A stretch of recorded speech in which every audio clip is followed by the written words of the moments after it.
मामूली सा रक्षा चलाने वाला बाप। अब सुनिए,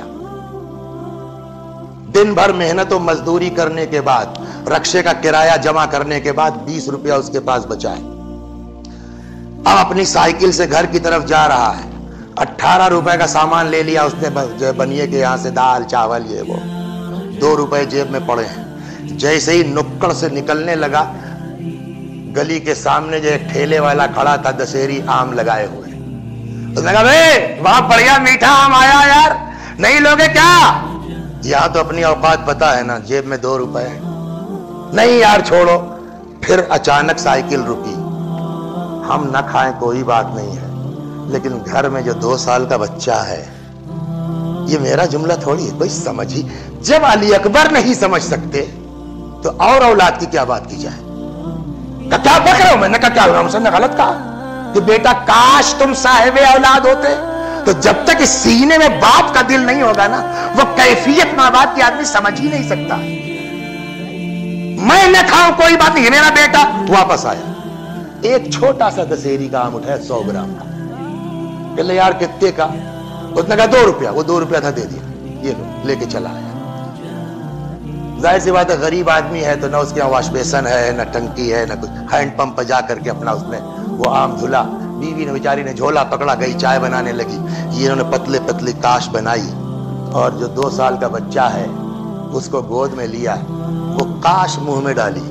है ना औलाद? इससे अंदाजा करो कि बाप ने कैसे किया होगा हमारे साथ। डाला। अब बच्चे को जो पहली बार जिंदगी में दशहरी का मजा मिला, मुस्कुराया। इधर वो मुस्कुरा रहा, उधर जरा बाप की आंख देखिए क्या है ना, उसकी आंखों से 2 इश्क के मोती टपके। वहीं से मुस्कुरा के बावर्ची खाने का रुख करके कहता, देख रही हो माशाअल्लाह हमारा बच्चा अब आम खाने के लायक हो गया है। पूरी जिंदगी में हमारे बाप ने 100 ग्राम का एक आम खिलाया था, है ना। अब वही डॉक्टर साहब हैं, 3 ऑपरेशन करके चले हैं, 6 लाख रुपया अटैची में रखा है।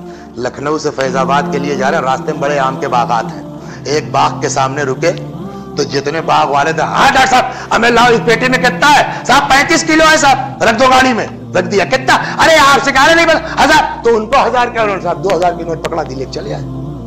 खुद ने जहमत नहीं की, नौकर से कहा ले जा करके ये पेटी अब्बा के कमरे में रखाओ, उनसे कह देना खुद खाएं और अपने पुराने बूढ़े दोस्तों को बुला बुला के खिलाएं, टेंशन नहीं है, खत्म हो जाएगा, फिर आ जाएगा।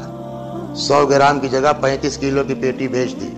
अब आके कुरान खोलिए, कुरान बता मैंने 100 ग्राम आम की जगह 35 किलो की पेटी भेज दी है, हक अदा हुआ?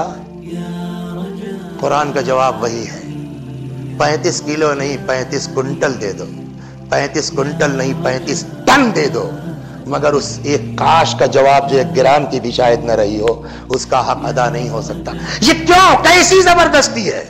उसका एक सीधा जवाब है कि तुमने आम का जवाब तो दे दिया, लेकिन जिस वक्त तुम्हारा बाप तुम्हारे दहन में वो आम की काश डाल रहा था, उस वक्त देखा था तुमने, उसकी आंखों से मोहब्बत के आंसू टपक रहे थे।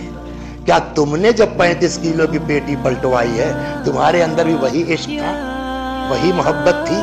तो तुम आम का बदला तो दे सकते हो, उस मोहब्बत का जवाब कौन देगा? तुम आम का बदला तो दे सकते हो, मां की ममता का जवाब कौन देगा?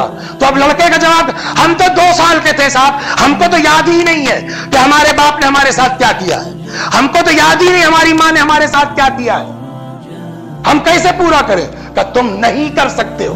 क्या तुम नहीं कर सकते तो मां बाप का हक लेके मर जाएं? जवाब नहीं। क्या तुम क्या करें?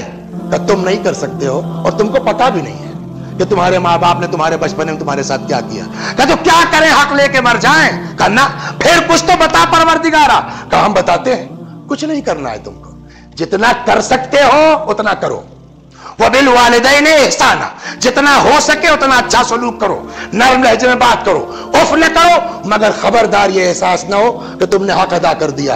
हक अदा करने के लिए क्या होगा, क्या करना? कुछ नहीं, हमारी बारगाह में आओ और बस ये आजिज़ी से कहो, रब्बिरहमहुमा कमा रब्बयानी सगीरा। पालने वाले, इन दोनों पालने वालों पर वैसा ही रहम करना जैसे इन्होंने हमारी परवरिश की है।